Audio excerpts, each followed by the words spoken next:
Assalamualaikum warahmatullahi wabarakatuh. Perkenalkan, saya Dr.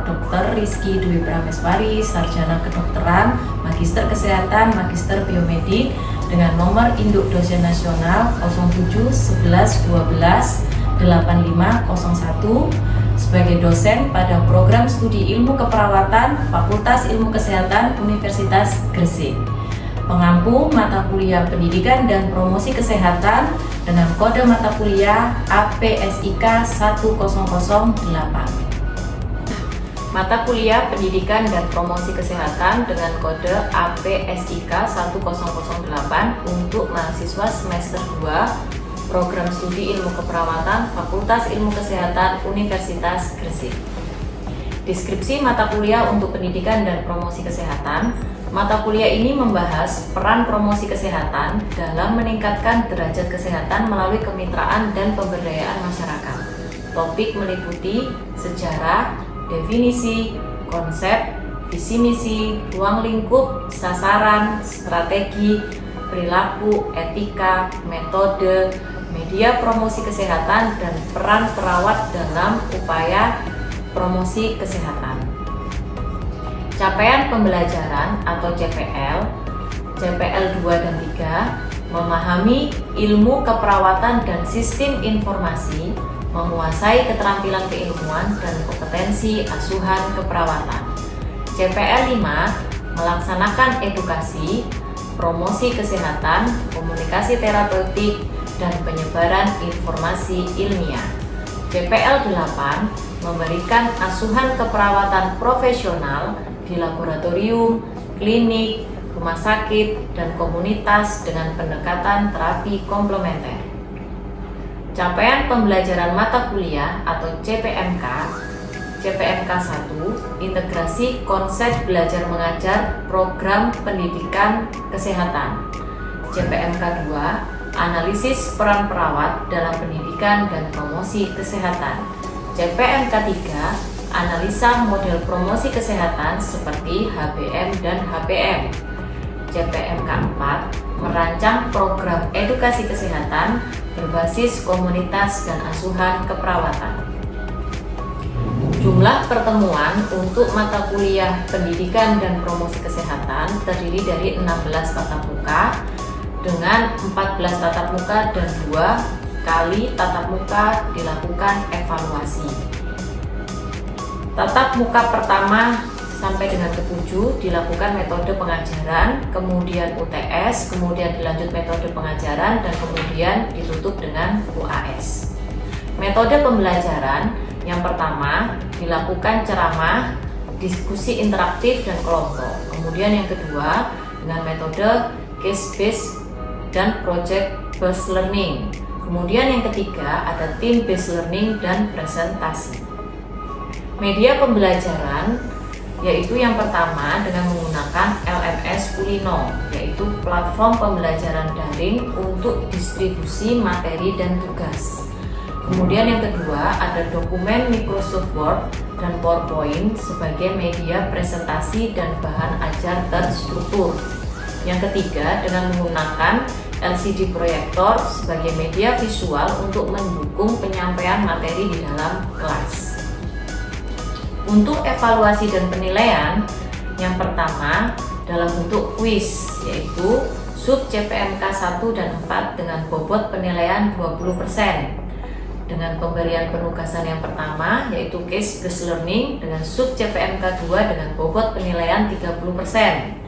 Penugasan yang kedua dengan team-based learning dan project video sebagai sub CPMK 6 dengan bobot penilaian 30%. Untuk ujian tengah semester atau UTS untuk sub CPMK 3 dengan bobot penilaian 10%. Ujian akhir semester atau UAS dengan sub CPMK 5 dengan bobot penilaian 10%. Assalamualaikum warahmatullahi wabarakatuh. Waalaikumsalam warahmatullahi wabarakatuh. Bagaimana kabarnya siang hari ini? Baik. Sehat? Alhamdulillah. Karena ini sudah jam-jam hujan, jam-jam siang, masih semangat ya? Masih. Oke. Pada kesempatan kali ini sudah minggu kedua terkait dengan materi kuliah yaitu pendidikan dan promosi kesehatan.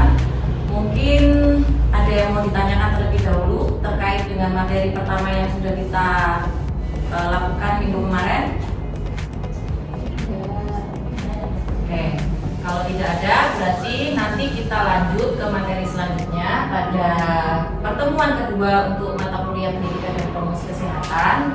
Kali ini kita akan membahas seputar bagaimana sih promosi kesehatan itu secara utuh. Seperti yang kita ketahui bahwa promosi kesehatan itu mencakup semua aspek dari sisi kesehatan ya, tidak hanya dokter, tidak hanya perawat, tapi semua tenaga kesehatan itu wajib untuk memahami dan mengetahui apa itu pendidikan dan promosi kesehatan. Kita mulai ya perkuliahannya.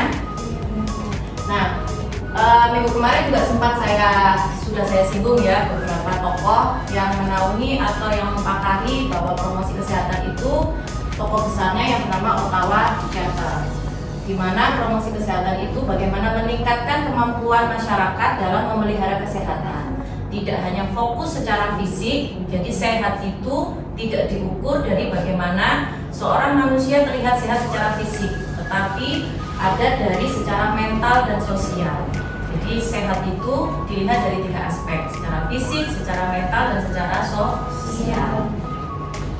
Nah, khusus karena kita belajar pada prodi keperawatan, kita harus berperan penuh bagaimana kita ini berperan sebagai perawat untuk bidang promosi kesehatan. Keperawatan itu juga merupakan salah satu tenaga kesehatan yang mempunyai tugas untuk menjaga moral dan meningkatkan kesehatan masyarakat. Jadi tugas untuk meningkatkan kesejahteraan masyarakat itu tidak hanya tugas dari dokter, tidak hanya tugas dari seorang analis, farmasi, dan yang lainnya. Perawat juga mempunyai peran untuk meningkatkan kesejahteraan atau kesehatan masyarakat.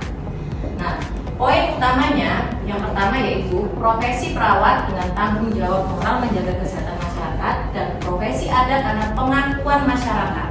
Jadi ketika kita sudah mengabdikan diri menjadi seorang tenaga kesehatan, berarti kita mempunyai komitmen penuh bagaimana kita berperan aktif dalam upaya untuk meningkatkan promosi kesehatan. Ketika kita menemukan sebuah kasus-kasus di lapangan, promosi itu kan berhubungan dengan masyarakat ya. Ada angka kejadian yang tinggi, kita tenaga kesehatan sudah tidak melihat sebagai apa, tapi kita punya kewajiban untuk mengembangkan atau memulihkan bagaimana kondisi kesehatan yang sakit itu menjadi sehat.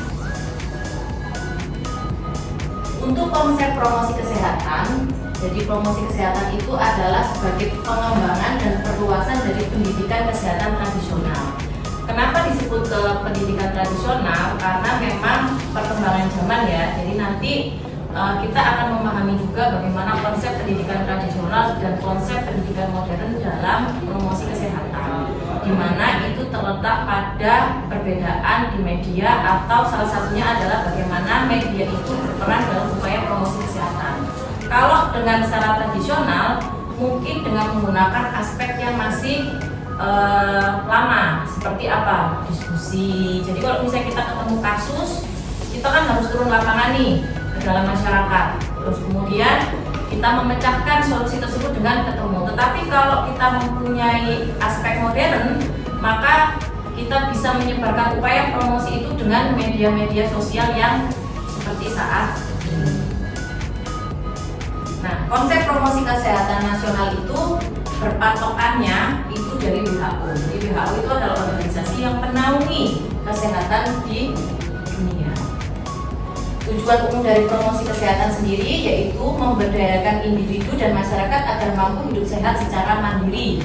Jadi bagaimana masyarakat dan tenaga kesehatan itu saling berkolaborasi untuk mewujudkan bagaimana lingkungannya itu ke arah sehat.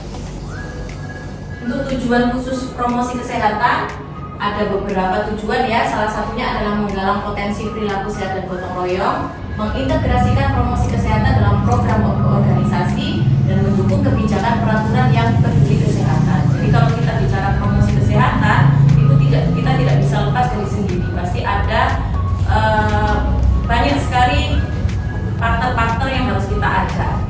Bisa dari segi pemerintah, bisa dari segi perusahaan, dan yang lain sebagainya. Nah, kalau kita bicara tujuan, pasti kita akan mencari tahu apa sih manfaat kita mempelajari promosi kesehatan.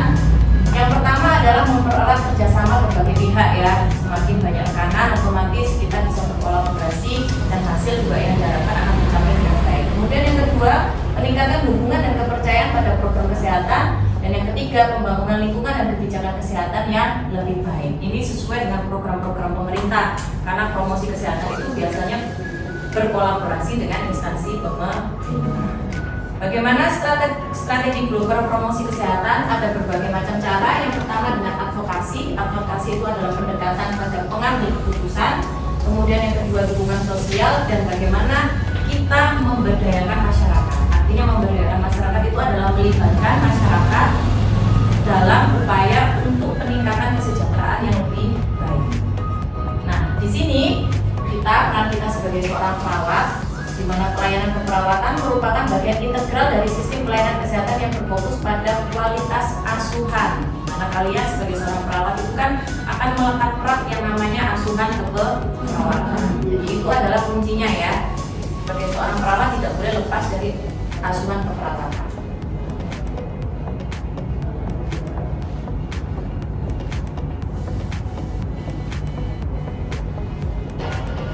Untuk upaya ini kayak seperti lagi mana? Oke, ada beberapa upaya dalam promosi kesehatan. Yang pertama itu adalah upaya promotif. Upaya promotif itu apa? Upaya promotif itu adalah bagaimana kelompok sehat, ya bisa dari tenaga kesehatan atau masyarakat yang terlibat dalam kondisi sehat itu, bagaimana dia mempertahankan dan meningkatkan status kesehatan pendidikan melalui penyuluhan kesehatan. Jadi mempunyai program-program bagaimana meningkatkan kesejahteraan masyarakat. Kemudian ada upaya preventif. Preventif itu artinya pencegahan ya. Bagaimana dia mencegah penyakit pada kelompok berisiko tinggi sebelum terjadi dan melalui tindakan pencegahan aktif dan terencana.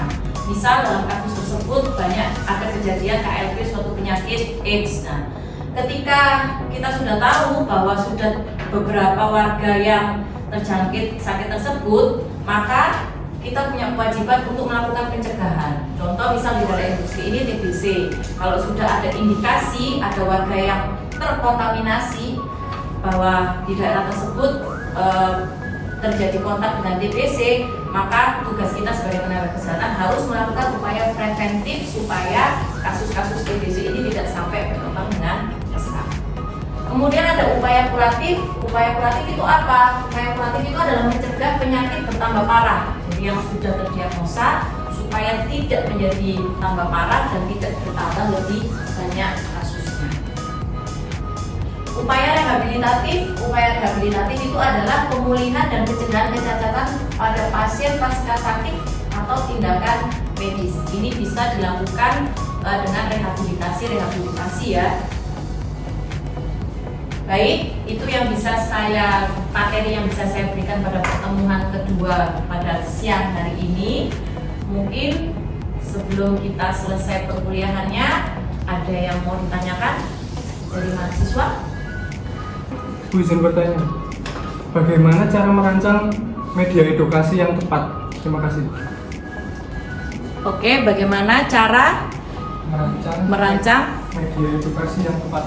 Media edukasi yang tepat. Jadi bagaimana cara merancang media edukasi yang tepat dalam upaya untuk promosi kesehatan itu? Yang pertama adalah kita harus mengidentifikasi targetnya. Jadi target audiensnya atau sasarannya, ya, mana yang mau dipakai. Kemudian setelah kita menentukan audiensnya atau sasarannya, kita menganalisa, membagi peran-peran dari audiens tersebut. Ketika kita sudah membagi peran-peran terhadap audiens tersebut, barulah kita nanti bersama-sama menentukan media apa yang mau digunakan. Gitu. Ada lagi? Kurang jelas? Sudah jelas, terima kasih. Oke, terima kasih. Baik, ada lagi teman-teman mahasiswa yang mau bertanya? Izin bertanya, metode edukasi apa yang paling efektif untuk kelompok massa besar dibandingkan kelompok kecil? Terima kasih. Pertanyaannya bagaimana media yang besar dan yang kecil ya? Kalau media edukasi yang kecil, kita bisa menggunakan secara konvensional dengan bagaimana kita bermusyawarah untuk mencari mufakat. Jadi biasanya dikumpulkan, kita harus ketemu. Itu kan secara kecil ya. Tapi kalau dengan media edukasi yang besar, kita menggunakan media-media yang saat ini mungkin itu sudah dunia kalian ya, bisa menggunakan flyer, bisa menggunakan media-media sosial dan yang lain sebagainya. Gitu. Ada pertanyaan lagi? Oke. Baik, kalau tidak ada pertanyaan, sebelum kita mengakhiri pertemuan kuliah kedua kita pada siang hari ini, boleh saya melakukan evaluasi ya, sebagai pembuktian bahwa kalian sudah memahami materi yang kalian terima pada siang hari ini. Ada satu pertanyaan nih untuk teman-teman mahasiswa. Tadi sudah saya jelaskan di PPT. Apa perbedaan dari media edukasi secara tradisional dan secara modern? Oke, Mbak Amel. Perbedaannya ada pada fokus ruang lingkup, metode pendekatan, serta sasaran. Oke, benar jawabannya. Jadi metode, saya rasa kalian sudah cukup menguasai ya, mewakili dari teman-teman kalian sudah menguasai pada materi siang hari ini. Kalau tidak ada pertanyaan lagi, mungkin kita bisa bertemu di minggu depan ya dengan pertemuan ketiga. Terima kasih atas perhatian dari teman-teman mahasiswa dan kehadiran pada perkuliahan siang hari ini. Saya akhiri perkuliahan kali ini. Terima kasih atas kehadirannya. Assalamualaikum warahmatullahi wabarakatuh. Waalaikumsalam warahmatullahi wabarakatuh.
Bu.